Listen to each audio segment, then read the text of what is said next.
এই যে এখানে আমার সামনে বৃন্দাবন কলেজের ছাত্রী হোস্টেল, আজকে অনেকে তার ইতিহাস জানেন না। জনাব সাইফুর রহমান সাহেব দেশের অর্থমন্ত্রী, বেগম খালেদা জিয়া প্রধানমন্ত্রী, আমি হবিগঞ্জ পৌরসভার মেয়র। এই পুরাতন জেল তৎকালীন ডিসি সুলতান মাহমুদ সকালে লোকজন বোল্ডোজার নিয়ে এই জেলের বাউন্ডারি ভাঙার চেষ্টা শুরু করেছে। আমি দাঁড়িয়ে ডিসি সাহেবকে বাধা দিয়েছি। আমি বলেছি আপনি ভাঙবেন কেন? এই জেল কম্পাউন্ডের মধ্যে, পুরাতন জেলের মধ্যে আমাদের মেয়েদের জন্য আমরা একটি ছাত্রী হোস্টেল করতে চাই সরকারি বৃন্দাবন কলেজে। ডিসি তার সর্বশক্তি দিয়ে সেটাকে বাধার চেষ্টা করেছে। উনি বলেছিলেন এই পুরাতন জেলে আমার প্রশাসনে যারা আমার বক্তব্য শুনছেন, আমার বক্তব্য যাচাইয়ের জন্য আমি অনুরোধ করছি। তারা বলেছেন NSI office, passport office, food office, 3টি অফিস এই জেল ভেঙে জেলের ভিতরে তারা করবেন। আমি বাধা দিয়েছি, সাইফুর রহমান সাহেব খালেদা জিয়ার দোয়াই দিয়েছি।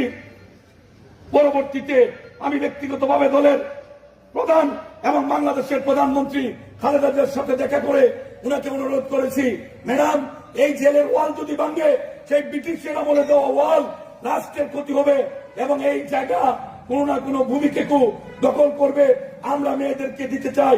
উনি ওনার ক্যাবিনেট সেক্রেটারিকে ঢেলে বলেছেন ডিসি কে কালকেই হবিগঞ্জ থেকে প্রত্যাহার করে নিয়ে এসো।